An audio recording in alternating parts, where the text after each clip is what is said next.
welcome to Contain Convos.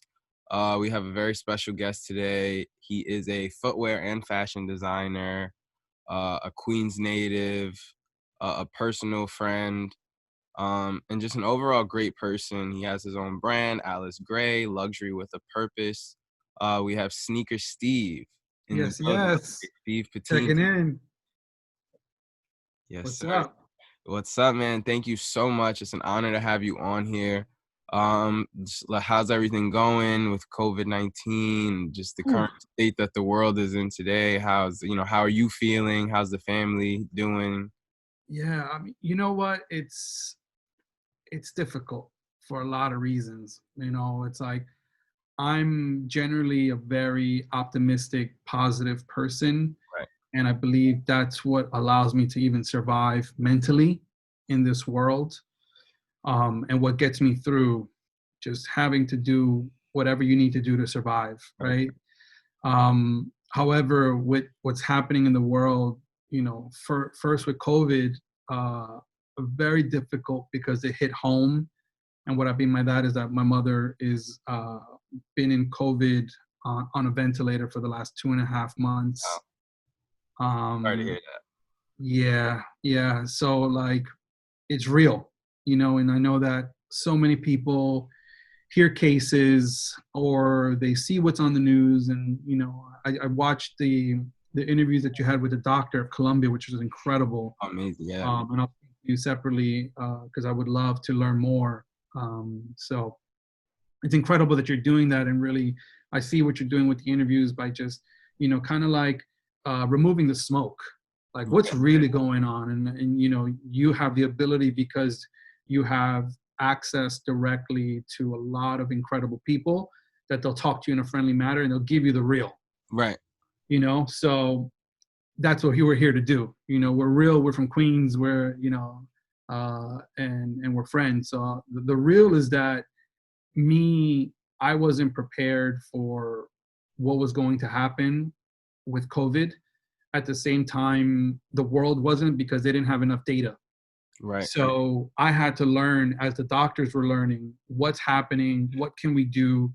And I leaned on a lot of my friends and family to like say, what do I do? Because once anyone that's out there, that if they know, if their parents or grandparents or loved ones go on a ventilator, one, you can't go to the hospital, so they have no visitation. Right. Two, the people that are seeing them are all completely in PPE, so they can't even know. They're basically, you're in a sci-fi movie. Right. You're Yeah. literally like, when you see ET and you see them all in those the hazmat suits, that's what they're seeing. And because of that, that's been very difficult for my family. And by the grace of God, my mother's last week was able to come off of the ventilator. Amazing. And, I think that what's important for me here to share with you and share with the audience that's listening is the amount of preparation that needs to happen, because the amount of information that I needed to know was so much information that I didn't know, and a lot of it's basic. And what it led me was to be more of an activist in terms of helping other families, saying, okay, look, I created a checklist of 25 questions that could help. And if you have that prepared if God forbid that if one of your family members gets infected, you can actually take that information, and that's the information you're going to need in seconds to relay to the hospital that can save your family member's life. And it's that real, and I made it. And it was hard for me because I had to post pictures of my mother either in sick or intubated. And those are things that you're very personal, you don't want to share. Exactly. But I thought to the world, I was like, and I spoke with my wife and I said, look, people are not seeing what patients look like with COVID, really, because there is no one there allowed in. So you don't have family members documenting, saying, right, yo, this is crazy, look at what my mom, my uncle. All we saw was like, you can get sick, and then maybe a body bag at the end. Right, exactly. So Nothing it's very scary. It's just literally, you catch COVID, you die. That's it. That's all we know. Yeah. And, and I saw what you were asking with the doctors, like, how do we clarify some of these things up in between his perspective, which I always thought about a lot. And talking with the doctors was crazy because he's like, yo, we're scared. And of Right. course you're scared. Right. He's like, people are coughing, mucus, like these little particles are going around. And his job is to go into all of those rooms. Crazy. Nuts. And that's why it was interesting, and why I initially wanted to interview him is because my dad told me that he actually had COVID himself. Yeah. So I was like, wow, like that's Oof. like, not only is he a doctor, but then you had it. So that's just like, Yeah. you have both sides of it, and you can speak to it as someone who has it. And so I thought that was just like that was crazy. Um, Crazy. Yeah. So the real of this to really just take apart what we've just said right now is that you have to, and I'll share it's on my Instagram if you go yeah, through and it. I'll share a Speaker link Steve.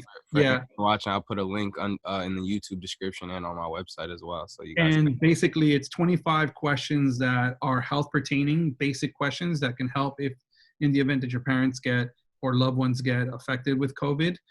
Now the position that I'm learning is now having to do with long-term care because my mother basically lost all her bodily functions. Wow. So she doesn't know how to talk, cannot walk, cannot sit up, cannot, we don't even know if she knows who I am right now. Wow. So it's almost like a vegetative state, Right. which is very scary. So 2 months ago, she was somebody that can be outgoing. I Right. believe you met her at the Yeah, event. I met her at the event where I got this hoodie from. Absolutely. Yeah, so outgoing, a very outgoing personality to like a vegetative state, which is crazy Yeah. and so hard.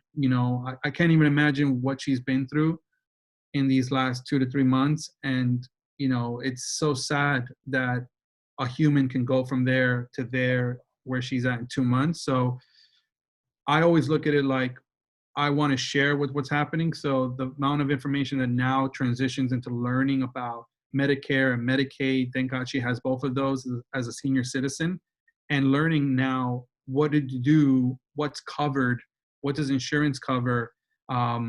Now understanding how to either really like, do you have ownership in terms of like the apartment or her bank account? How can you help her? Um, are you a proxy for their decisions? Is she going to have the type of support to be even able to um, continue in the nursing home, Right. or are they going to be put out on the street? Right. So this is real, and I believe the reason why I'm so just straightforward with it in terms of the questions and the answers is because I believe that I haven't seen this from anyone else. I don't hear these stories. Right. No, absolutely. So us as a community, we have to share so that we know it's real. And I was actually on the news talking about this because I spoke with a reporter who's a friend of mine, and she was so touching. She's like, honestly, Steve, before you posted this, she's a news reporter, and she Right. was like, I kind of knew it was serious, but when I saw your post with your mom, literally it made her go check her mom and be like, yo, mom, do we have this stuff? Are we good? What's going on? Right. And that's why I'm so just forthcoming with information that's difficult to share, because it's that Absolutely. important. Absolutely. I mean, even for me, I don't think I started to take it too seriously that first month that it was going on until like the following month. One of my best friends who lives like on the same block of me right across the street, he said his dad had it and his dad wasn't feeling well. I'm like, oh shit, like, all right. Then another one of my friends who lives down the block that I grew up with, his dad wasn't feeling well and went to the hospital and he had it. And it's Yeah, just like this whole cycle. And then I had a couple of classmates whose parents died from it. So once it started to really hit home, yeah, that's when I was like, okay, like, why does nobody know anything about this? How can I like do my part to get that information in general out there? yeah. Which is why I wanted to talk to the doctor, and definitely part of why I wanted to talk to you. I felt like all And of your then a posts. lot of things too, like I heard that, my mother literally lives across the street. She's near Elmer's Hospital, which is literally ground zero for COVID Right. in the world. So, which is crazy. And thank God she didn't go to that hospital. Right. Um, That's insane. but the reason I'm mentioning this is because so much of our information that we get is through social media now, right? So if it's on our timeline, if it's on our friend's timeline, or it's on the algorithm Yeah. that's fed to us, we see it. And a lot of our people that live in California, I live in Hollywood now, and here in my area, it's not the same as me. I'm a New Yorker, so my friends from New York are like you, have a parent, a family member, a classmates, parents, 5 parents who have passed away. Right. It gets real. Right. You know what I mean? Like, I don't know if I'm allowed to curse, but No, yeah. yeah, I mean, shit gets real. Like, it's very different from like my friends here who are like, oh yeah, kind of saw the reports on the Right. news while they're at home, Mm. chilling. You Right. know, Exactly. and you see the Instagram memes of like California COVID versus New York COVID. Hmm. Completely different situation. Right. Absolutely. So I think it really is important, based on where you're at, to just raise your consciousness. And I think it's also raise your empathy and respect level for the Absolutely. public to say, hey, you know what? Maybe thank God I'm not feeling it, but Right. don't discredit the other families that are. Because when you see those death numbers, whether you believe that the numbers or not, those death numbers are very, very high. Right. And so it's real. And I just think about it, I'm like, when I look at those numbers, I'm like, shit, like that's a lot of, I don't even just think about the person. I'm like the families. Yeah. Because a Like lot when you of look the at, people we're losing are like most of them are the breadwinners in the family, or that support system for that family, or that elder and that history of that family. And you're losing all of that. And a lot of I think I was talking to Chuck D, and he was talking about like just how important it is to document everything and talk to your elders and talk to just your whole family and really communicate and connect, because there's certain lessons that like will never be passed on if that conversation isn't had. And it got me thinking, and even with everything going on in the world and me being out protesting and stuff, even my risk of COVID is super high. And yeah, I'm trying to, juice and keep up with taking ginger shots and wheatgrass shots and yeah. like keep up all of my immunity and stuff. But it's real. And like I'd sit with the thought in the back of my mind every day, because like, yeah, I am. I'm outside every day. I'm trying to be on the front lines fighting this thing. But COVID is still very real, and we are in the middle of a pandemic, despite all else. So it's crazy to have all of these factors at play right now. And it's incredible, Eric, that you have the ability to even talk to Chuck D.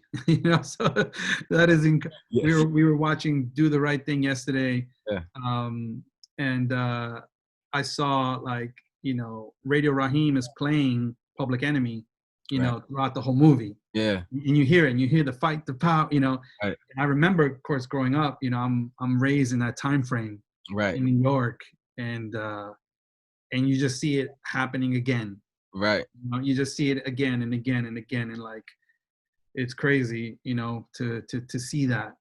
Yeah. But the It's fact that you were able to talk to somebody like a Chuck D, who was so prevalent, so outspoken, and what I think is really incredible is that you have this access to these incredible people, and your platform is to share that, Yeah, absolutely. with the And world.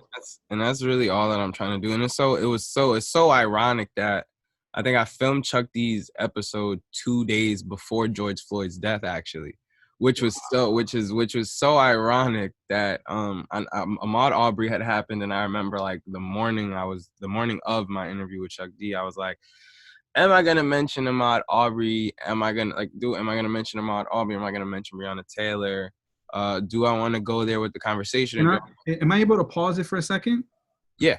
Yes, literally, it's the nursing rehabilitation center calling my mother, talking to one person, which is the social worker, then speaking to the caretaker to FaceTime with her, so that she can get recollection of where she's even at.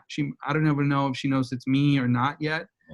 That's how real this is. And like, we're having the call, and the only reason I share this is to show people how real this is. Like, Right. we're having a conversation talking about it, but like, I have to stop the interview because my mother is real. She's really, in a rehabilitation center and trying to figure out, like, the real thing is like, one person tells you, and I think what I could share with everybody is just, you have to really cover your ass for you and for your family, because the caretakers will tell you, call the social worker. Social worker says, no, call the nurse on the floor. Caretakers say, well, no, that's the wrong way to do it. And because now with COVID, you're not allowed in, because the governor still has not allowed people to go visit people in rehabilitation hospitals. Right. You only can trust what they tell you, Exactly. but you don't know. So that's just real. you know, and as crazy as it is, uh, I I'm glad that we're able to share this, you know, on this interview to really show how real this is. No, honestly, I mean, it doesn't get any realer than that. Honestly, it really does. Yeah. Um, so now I want to move a little bit into let's dive into Steve, the Yeah. person. Yeah.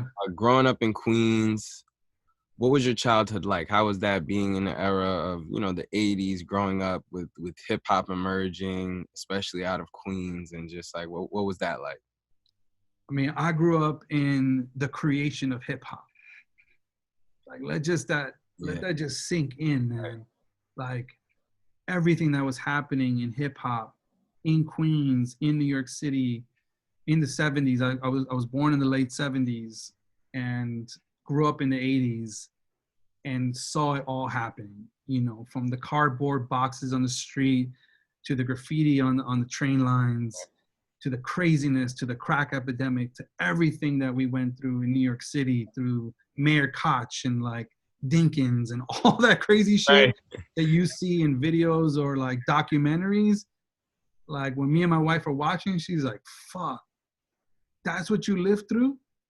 And I'm like, yeah, I had to have a switchblade to go in my elevator at home as wow, a kid. right, I had to run home. I had to be scared to wear sneakers.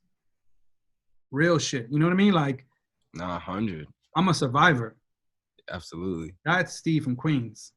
And I know that as an adult now. As a kid, you don't know it because you're a product of your environment. right, I knew I had to put up fences and watch myself and, you know, be careful, but I wasn't so dramatic because I was just growing up in it and just trying to figure it out and survive. right, And, you know, that's the one side of it. The other side of it that's incredible is that growing up in Elmhurst, it's the culturally most diverse community in the world. And Queens has been documented from National Geographic. So for me, I had a friend of every single color, race, creed, smell, because it smelled. right, You know what I mean? Like you go into my apartment and shit be like, oh, okay, that's the Indian house. right, That's the Thai house. And you just felt like, you're like, oh shit, this mhm, is funky. Whatever they're cooking in there is different. right, But is what it is, you right, know? And I think that's why I love so many people. And that's why I don't see it like that. And honestly, I think that was the biggest gift to me and why I've been able to travel the whole entire world and get along with so many people and be able to, you know, acclimate to different settings is because I had this incredible melting pot in the upbringing in Queens, you absolutely, know, and growing up, like I played basketball my whole life. Basketball saved my life mostly from the streets. yeah, And, you know, my growing up, I loved fashion. You know, fashion was war for us. right, Like I literally went to school telling them like I'm gonna body them. Like that was my language. It's crazy to yeah, even say 'cause I'm such a yeah, peaceful, like you know me now. yeah, no, yeah, But I want to give you the real. Like Sneaker Steve in Queens was one thing. Like me now is completely different. But I love to dissect thinking. yeah, Like I'm thinking, I'm going to school to body them with my outfit, right, with my fashion, yeah, right? And it's a part of a New Yorker which when I talk to my wife who grew up in California, mm, she doesn't have that experience, right, you know. And it's interesting. No, it's neither here or there. It's just yeah, interesting. yeah, to see the difference, that difference, And when absolutely, we look at fashion and when we look at you know design and we look at creation, it was all us being creative. And what I look at it is almost like in order for like a peacock to flourish, spreads his wings and kind of attracts, right? In New York, you have more competition hmm, because you have 8, 10 million people that you're right, competing with. So in a small town, maybe if you got a crazy outfit, you're gonna shine. In New exactly, York, you need more than that, yeah, right? yeah, So that was me growing up in Queens and how it translated into fashion and sneakers, and I just loved it growing up. And I started working at a sneaker store in Queens, and that's how I got the name Sneaker Steve. amazing, And Nori is one of the first people to call me Sneaker Steve growing wow, up in Queens because I played basketball with him in Left Rack. amazing. That was one of my questions. So I was gonna ask, like, who coined it, Sneaker Steve? Like, who was the one? Shout Yeah, out it to was it was like a couple conversations, like growing up, Sneaker Steve, like, and then I remember being at the store and Nori pulling up, and I had just got a SkyTel two-way pager, Okay. and I didn't know how to work it. Yeah. And Nori would always come to me for the fashion, so I had a Techno Marine watch back then, and he would be like, "Yo, what's that watch?" I'm like, "That's this." I was like, "Yo, help me with my SkyTel." Yeah. And I think he put Sneaker Steve also in it because that's what they would call me, and Yeah. I just kept it. And then he said my name in a song, and he was like, "I don't care about your whores, your hood or your weed, fuck your weak ass stores. I'm gonna go see Steve."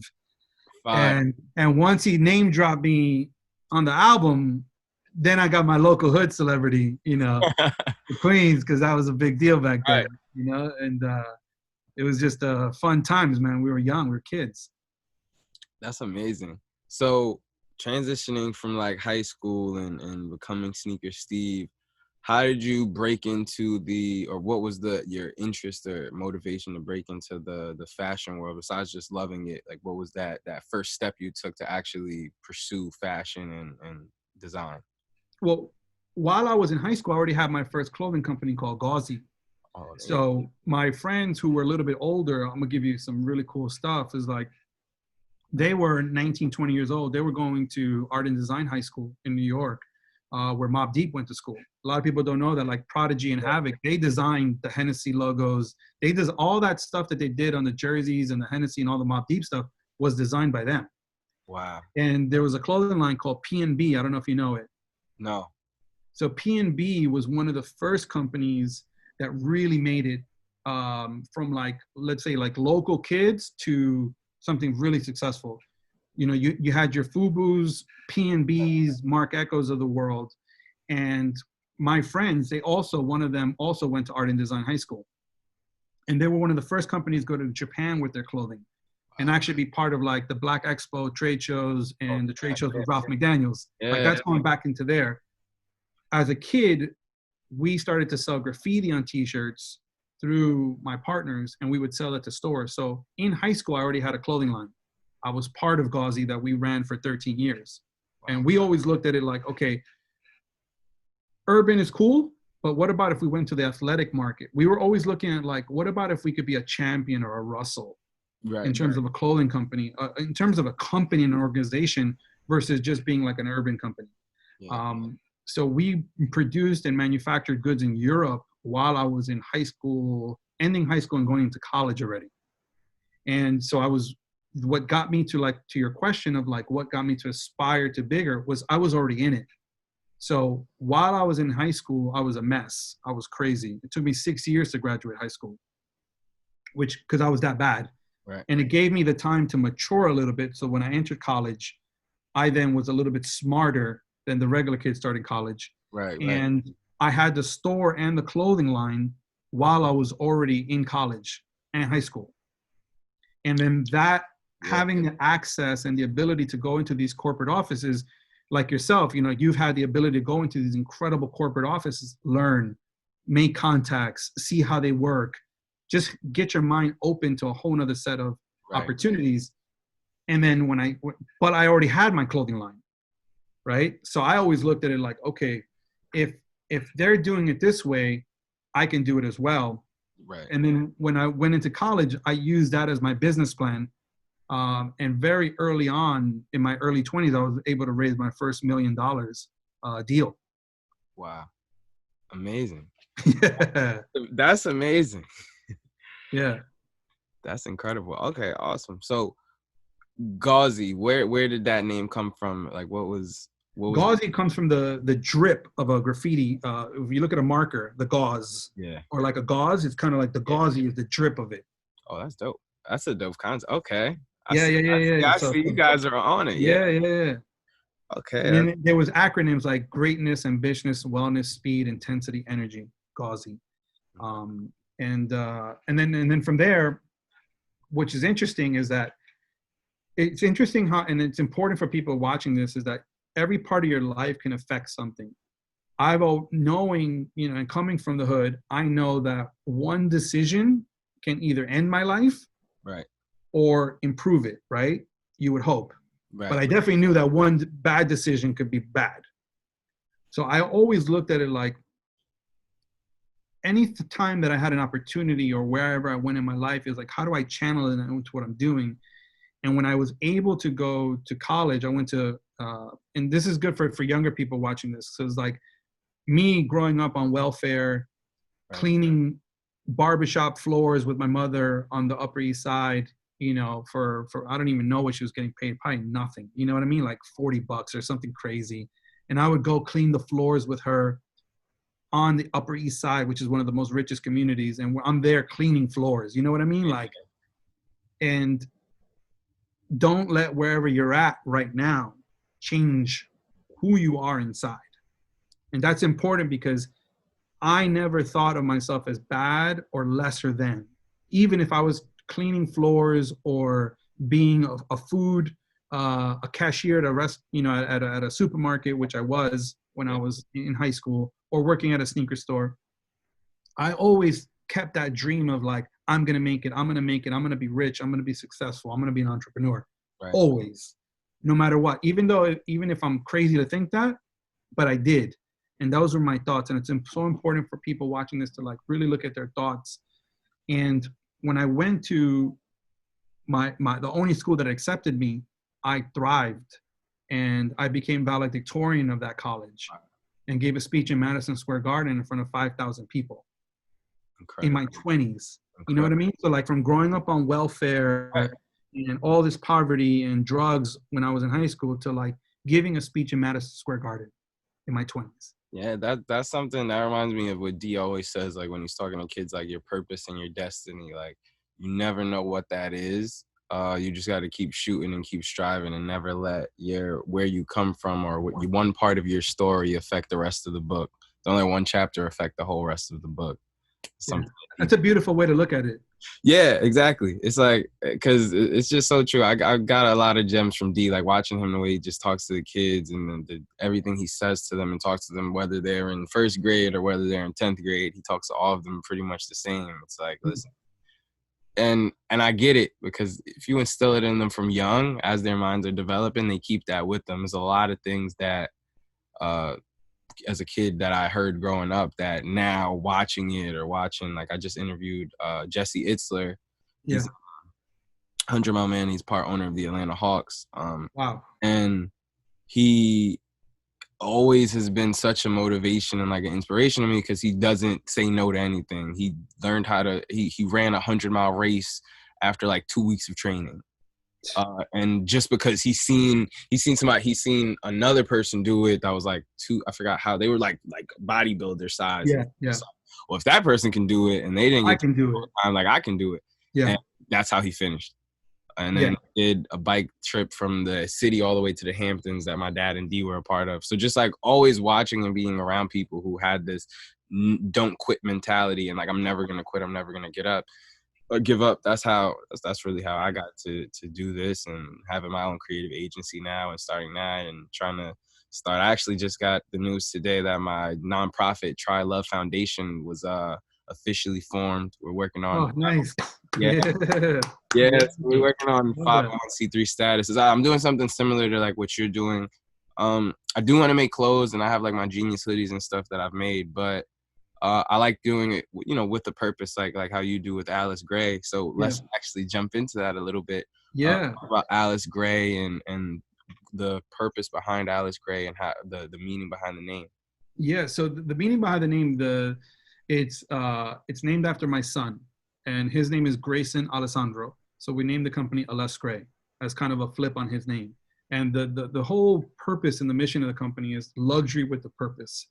So after being in the industry for over 22, 23 years, I just thought to myself, I was like, what can I do that's going to be purpose driven? And I really didn't want to go into my 40s with a company that wasn't purpose driven. I didn't want to wake up every day and just work for a company or have a company that just sells product. And I really believe that the future is going to be about purpose driven companies. And if you look at consumers for the next 10 to 20 years, I don't believe that they're going to support companies that are not purpose driven. And that's the future. Yep. So for me, it was basically the only option in life. And I started with that first and then created a company. In terms of the product of Alas Gray, it's twofold. I would go into a lot of these luxury department stores where I shopped, and I wouldn't see product that was purpose driven. And I said to myself, me being in the apparel and fashion industry, I know the margins. The Right. margins are some of the highest in the luxury business. Yeah. And I said, well, how come if they're spending all this money, meaning consumers, Yeah. for 500, 700, 800, 1,000, $2,000 sneakers, clothing, hoodies, 800. You know, if you go shopping now, it's like, if Yeah. you want anything Yeah. quote unquote hot, you're spending $2,000 for Well, like half an outfit. $12 on the hoodie. Yeah. Easily like that. And Easily. that's like normal. That's average. That's like normal, right? That's normal. And I said to myself, well, how come these companies are not giving back to our communities, Right. to communities in general? And if they are, how come it's not prevalent? How Right. come it's not? And what I looked at product and I was like, well, if you look at product companies like Tom's and Honest Company and other brands like that that have portfolios that give back, I said to myself, how come there's no hot product that does that? Right. Right? Cool product that I want to wear, that I resonate with, that also has that same business model. It almost feels like it's like that crunchy brand, you know, Yeah. I don't want to wear. Right. Exactly. Right. So, and I said, you know what? That's my place in this world. I'm going to create exciting, hot product that is dynamic and sexy, but also is purpose driven, so that you know that when you buy something, you're giving back. And for us, we are in partnership with the Inner City Arts Foundation for Children that's been around for 30 years. And we give back to children that don't have the money to study arts in schools. Art is probably one of the first things that's taken off when you look at the line items that is taking off from funding. So there's a lot of kids that don't have the ability to art. I say that art saved my life. So, and that's a tagline that we use. Yep. And I want to be able to give back to kids, to give them the ability at a young age to get their art. And if they're able to do that, then that can change their life and actually give them the ability to be a positive part of society, and also create income for themselves and their families and break that change through creativity. So that's what we did on the product side. The other side of Alas Gray is the sustainability side, in terms of us being a conscious company and the products that we create for the world. Now, given COVID and what's happening in the world, we don't need more products. We need better products. And I believe that's very important for all of us to understand, because I lived in China for 6 years, almost going back and forth, spending a lot of time coming back and working with the factories. Right. I saw the conditions. A lot of the products that we wear and consume as Americans, I call fast food fashion, right? It's cheap, it's disposable, it's ending up in landfills, and it's not product that's created with a purpose, because people don't care. They just want that quick fix. They want that $20, $10. Some people can't afford it, right? Some people can't afford product that's better. Right. So for us, I said to myself, I'm committed to producing product that's made sustainably, ethically, in the best factories in the world at a direct-to-consumer pricing, so that I'm able to give you a product value that's a $600, $700 sneaker for $300, that's luxury. And when I look at it, it's like, if you look at Jordans, Nikes, Adis, a lot of these shoes that you're buying, that most kids are buying, they're spending $200 to $800 now anyway, because of resale values. Exactly. However, they're not educated on the quality of those shoes or where those shoes are made. So a lot of those shoes, the components to be able to get the pricing structure is very cheap. So they're getting cheap materials, cheap components, but they don't care, because they're not either educated or they don't want to look. So for me, my responsibility as someone who's actually been through the cycle is like, how do I create exciting product that's incredible, that's high quality, and more importantly, in a factory that I can feel comfortable going to, right? Because people don't see that side of it. I want to be able to be ethically sourced, so when I go into a factory, I want it to be beautiful. I want it to be the conditions of the workers to be treated and paid fairly, and have high wages.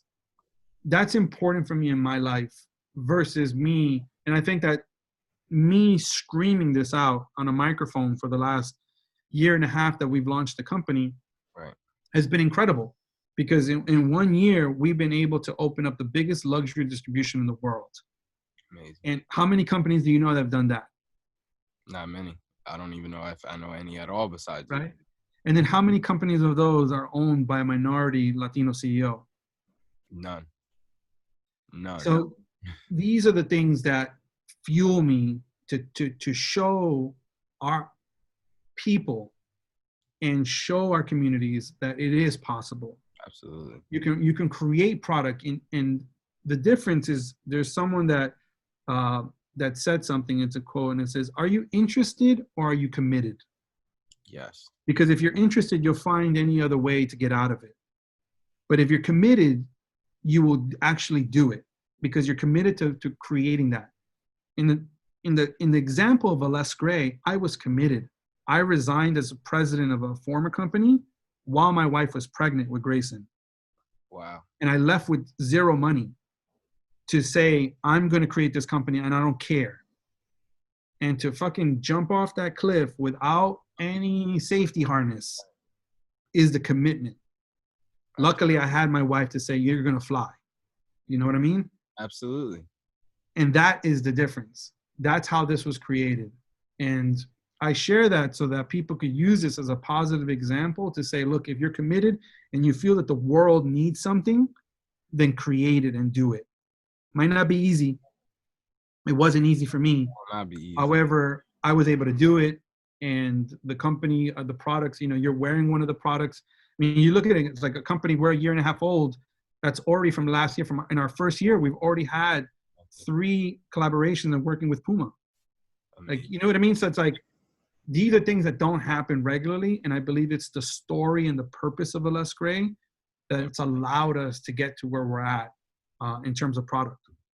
Absolutely. I would 100% agree. And I'm glad that you touched on your wife being so supportive, because I was going to ask you the importance for an entrepreneur, a creative, to have a supportive partner, whether male or female, that is there, and what that role really means to to people like us who create and take those long hours and are taking those leaps.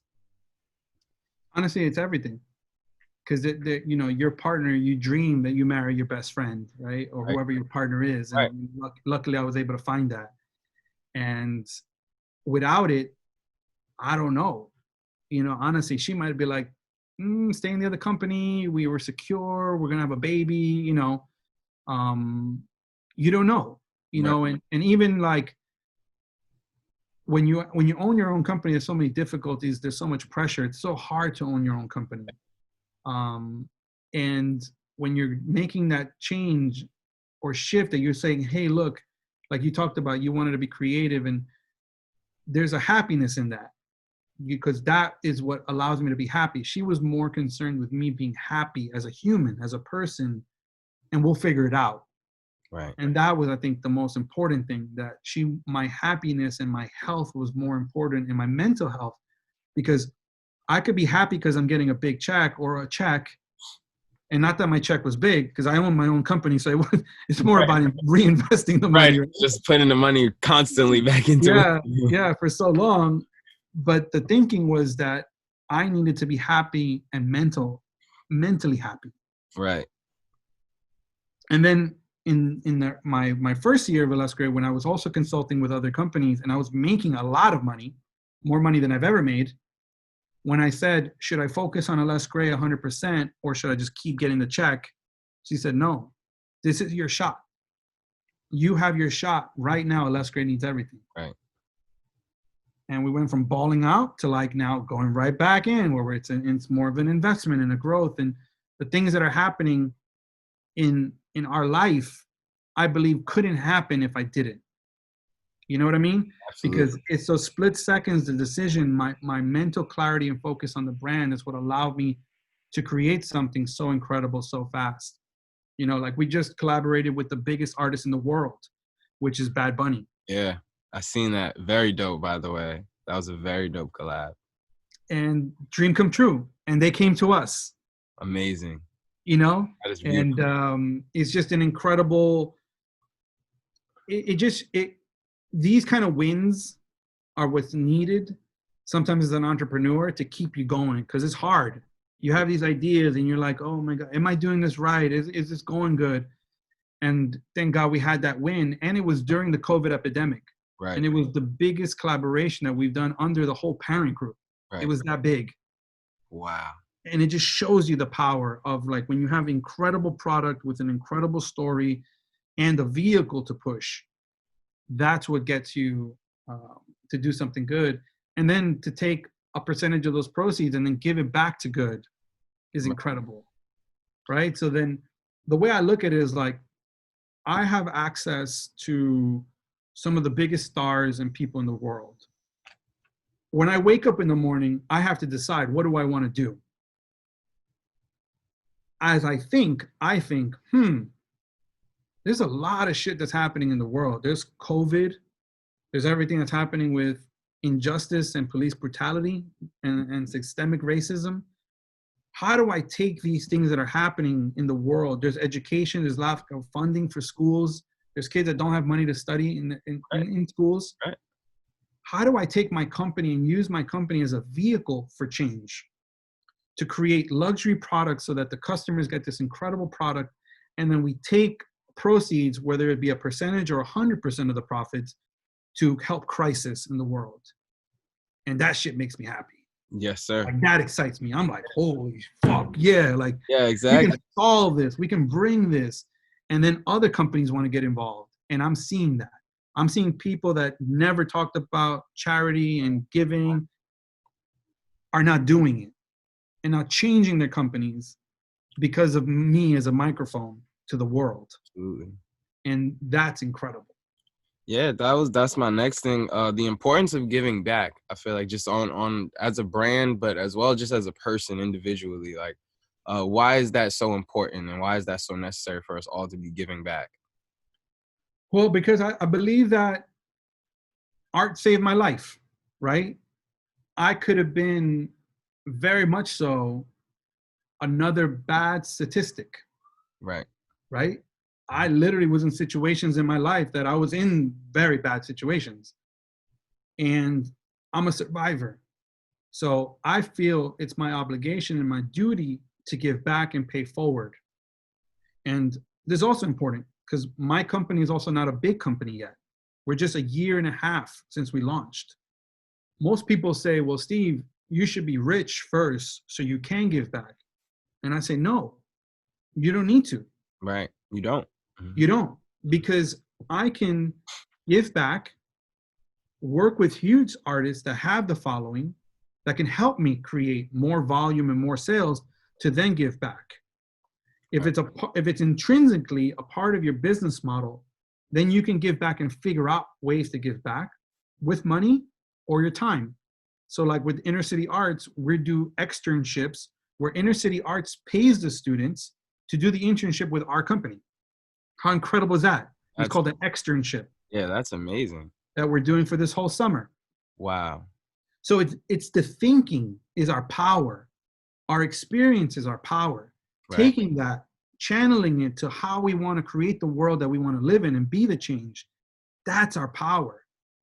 That's why I believe purpose is important, because I believe purpose is important. Absolutely. Absolutely.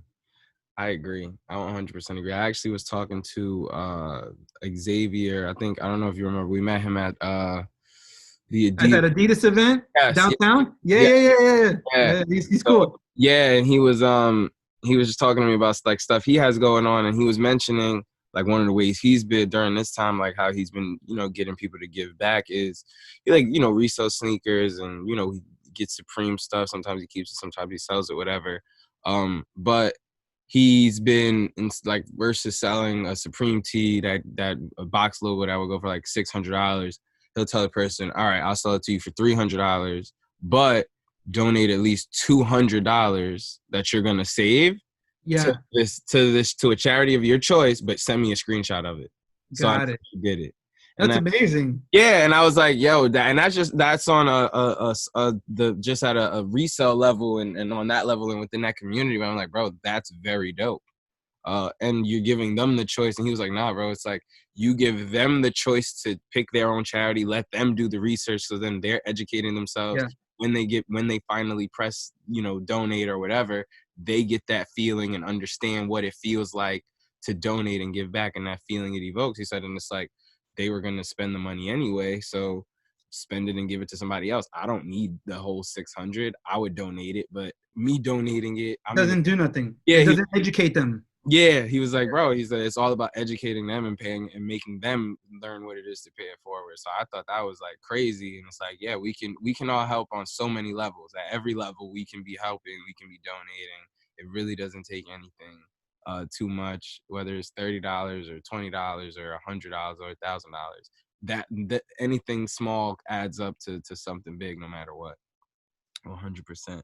So I want to move into, back into current events with the whole Black Lives Matter movement and Yep. everything currently going on in America, but globally. Honestly, we've been garnering support from all over the world.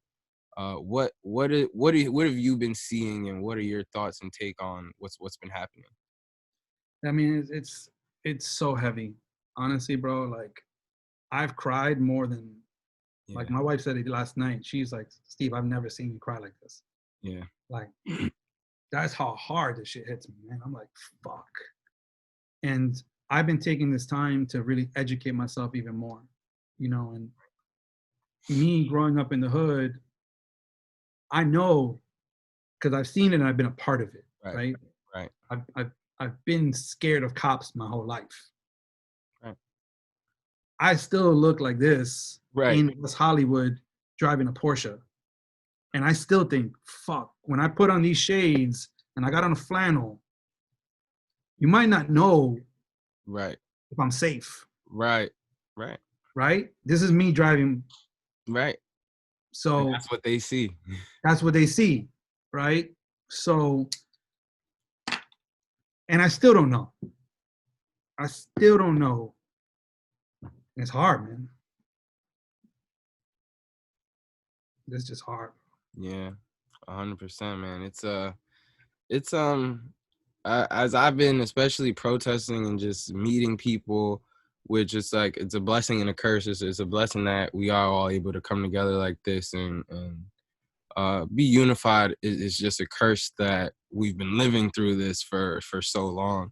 And it Right. was crazy, like interviewing Chuck D, and not even knowing 2 days later I would be watching a 8 minute and 46 second video Yeah. of of somebody that could have been me uh, with a knee on his neck. It really hit home. And usually when stuff like this happens, I tend not to watch the video so much, and I think Yeah. that partially might be why this is hitting home so much for me, because I decided to do that. Yeah. And it wasn't like I waited for myself to want to watch it. Like I waited for me to actually want to sit Yeah. alone in my room and really pay attention. And it just really hit home. And since I've been protesting, I do this demonstration that I honestly, anybody watching who's organizing protests, and I've been encouraging people on social media to also do. I reenact that 8 minutes and 46 seconds. And I have someone hold my neck for 8 minutes and 46 seconds, and I scream his last words for 8 minutes and 46 seconds. And I seen another young lady do it at another protest that I was at, and she used me as a prop. And I didn't even know, but we did it. And to watch the faces in the crowd, all of everyone that wasn't Black in the crowd, and watch their faces and watch them cry and bawl their eyes out, and it really hit home. Yeah. I just felt like that's something, like that's what people need to see. That image and that emotion that it evokes, that's how we get this change. Because everyone can feel that. When he cried out for his mom, I feel like everyone can feel, every mother everywhere can understand and feel that and picture their son crying for them. And his mom is dead. So that's what really sent it home.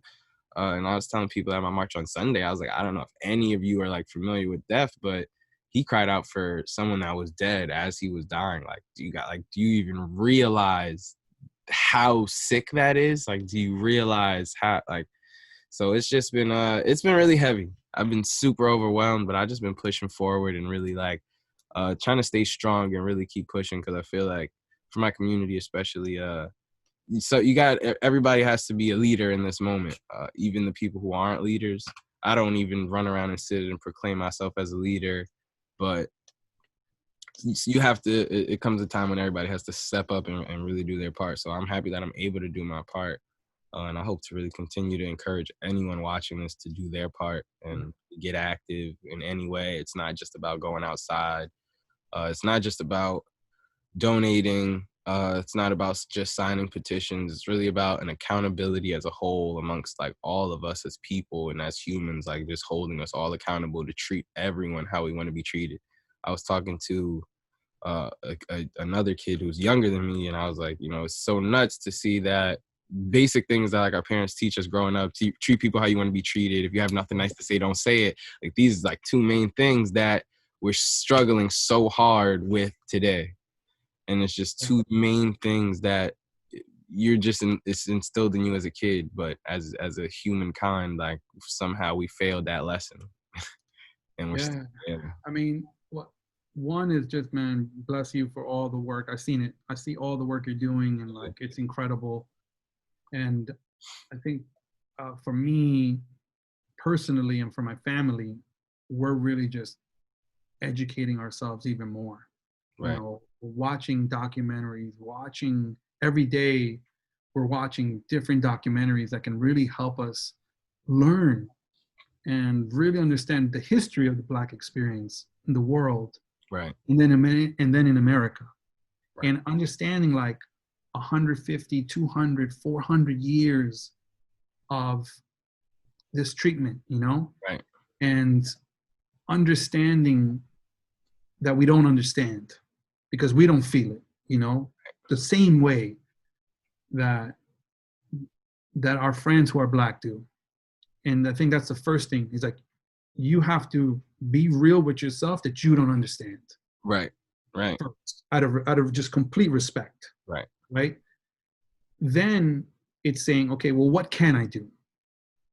Now that the world is watching, if you want to watch, right? Because there's some people that don't. Yeah, exactly. And when you watch other channels of news and other coverage and you hear what other people say, some of them don't want to hear it. Right. I'm not on that side. I'm on the side that I need to learn, I need to do, I need to really have the empathy and the action of how I would want someone to do it if it was my son. Right. Right. Under that cop's knee. You right. know? And until you really look at it like that, right, you're not really looking at it. Yeah. Well, how about if it was me? Right. Under that knee. You know? And you need to do that for you first and your family and then your friends and your circles. And it's just real. You're going to lose friends and that's okay. Mm-hmm. You're going to lose alliances and that's okay. Because if they're not aligned with this, then it doesn't, at least for me and my family, it doesn't make sense. I don't want you a part of my life. Right. Exactly. You know? And then also at the same time, figuring out how to make sure that you're not just alienating more, because I think if you just alienate people, then you're not bringing them up along what your side is. Because really what we need is everyone just to think the same. And because it's just wrong, right? Right. You know, so the way I look at it is like Michael Che from Saturday Night Live had a special, and he says it in a really joking way, but it's very straightforward too. He's like, matters? Like, we can't matter? Like, we're fighting for matters? Right. Yeah, I think I've seen that. Yeah, I've seen that. Matters? Like, yeah. We're not fucking asking for much, like, matters. Like, we don't matter? Like, what the fuck? Like, how do you not matter? Yeah. You know what I mean? Like, oh, it's real. it's real. It's like, and that's why I've been, you know, I've encountered racism, never on this level like this before, but we did a protest out in Massapequa on Long Island, and I saw that. And to see the amount of people, you know, that drove past that had such unkind things to say was like crazy. And a news reporter was there from Newsday, and he's like, well, how does, you know, this stuff make you feel? And then, like, as he's asking me, this guy drives past and he's like, I'm glad George Floyd is dead.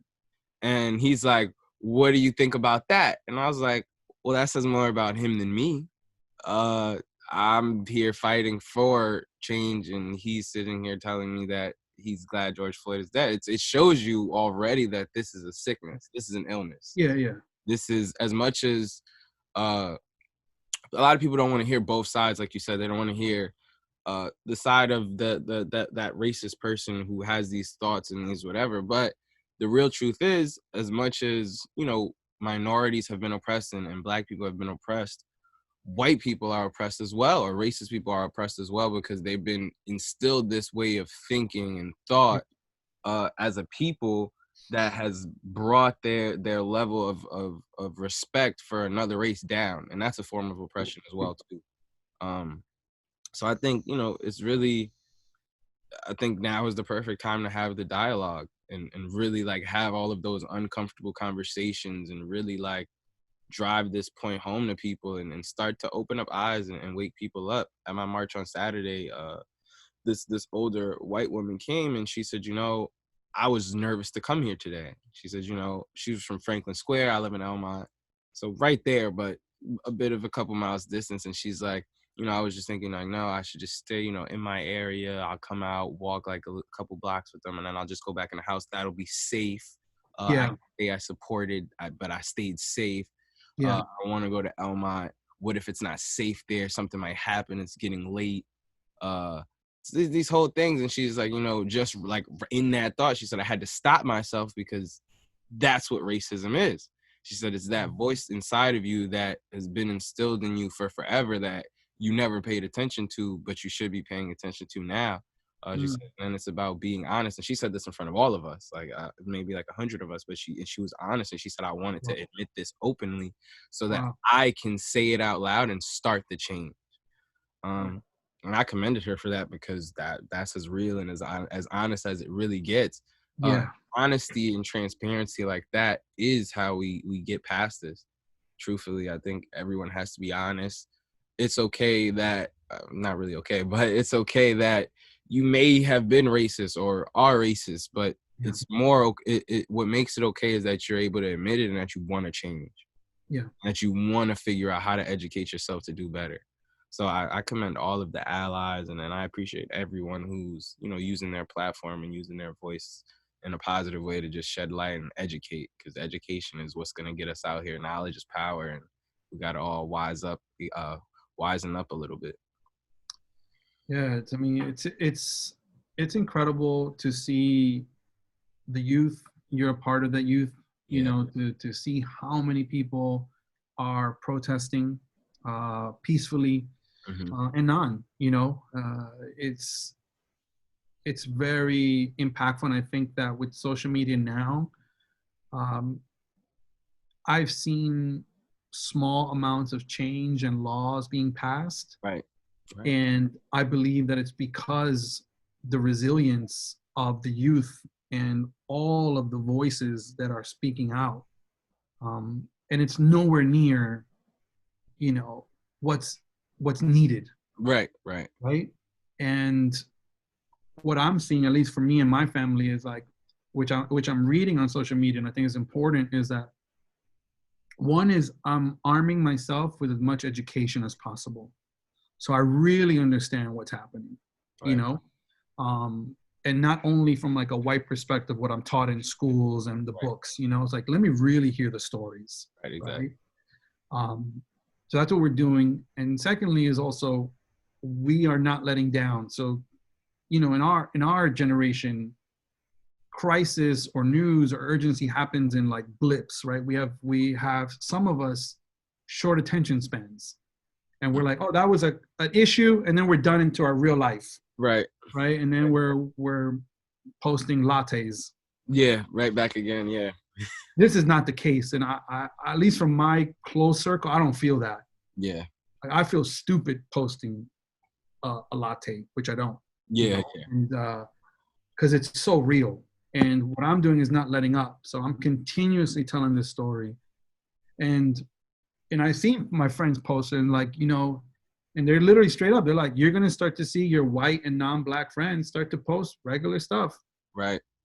because we're not affected It by happens it. so fast. It happens so fast. It happens so fast. And I'm sticking to it. Like, if I still see my friends, which is a lot of my Black friends, still posting it, then I'm going to keep posting, Right. right?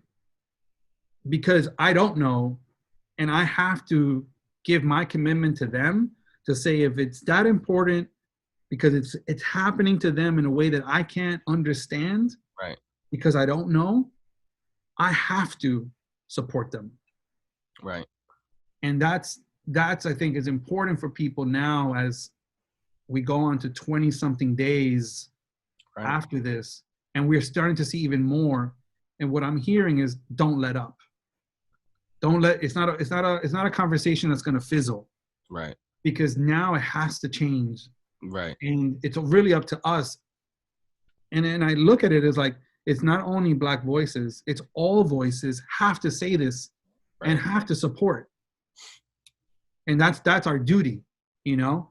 And so that's where me and my family are at. And as a company, you know, I'm now giving back. We're giving back to COVID.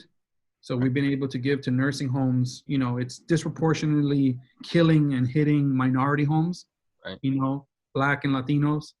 And it's so we're giving back to COVID with the masks that we created, the New York Strong, LA Strong, and the other one.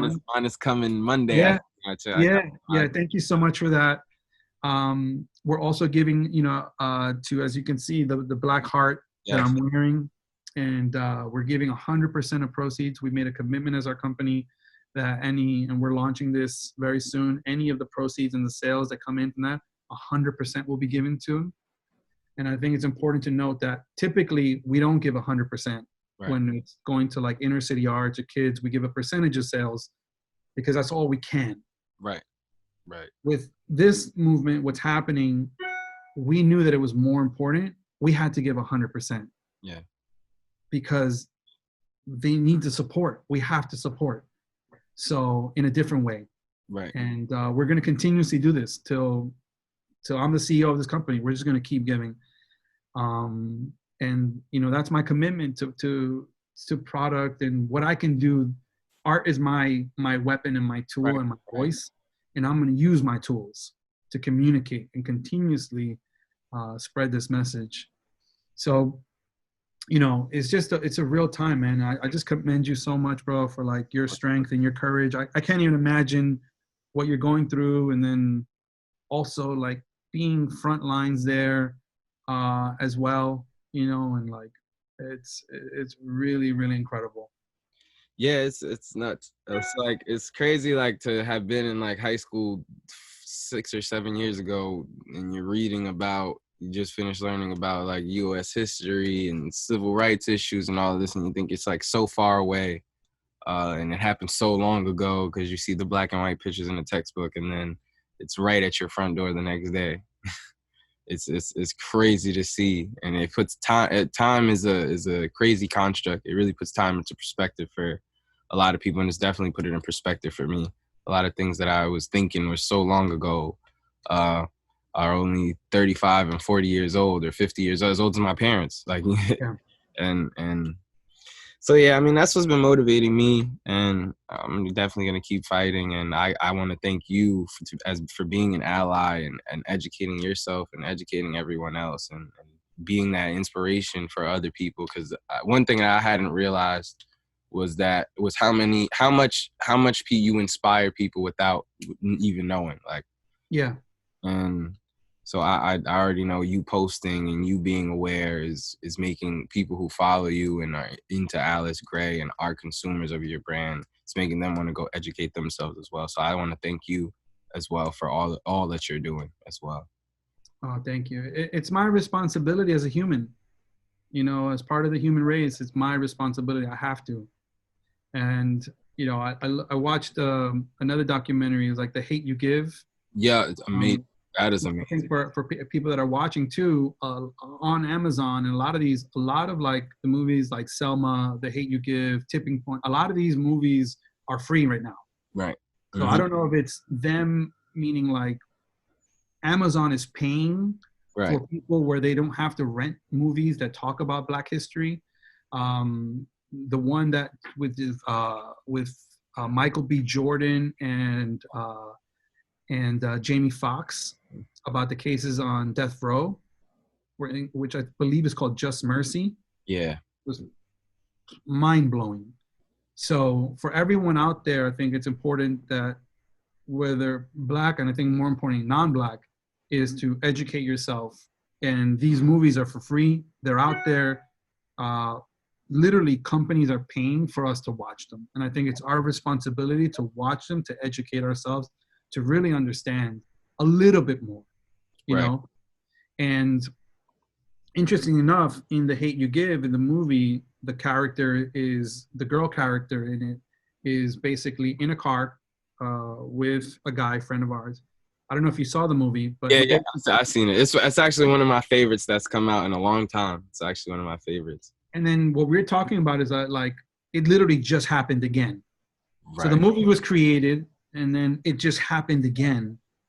And when you look at it, and when I thought about your part, and when I say, I put on my glasses and my hat, and I'm in my car, and the weaponing, or the way that they look at us as weapons, Mm-hmm. is when she takes out the hairbrush, and she goes to her white friend, and she's like, "Are you scared now? Is this a weapon? Is this a weapon?" Right. With the brush. And I thought about immediately when you said, when you put yourself out there and you put yourself under that knee in your protest, like, you see it. Right. Or when the woman that you said is going out there and she feels scared, are you seeing us as that? Are you seeing us as weapons? Is my color a weapon?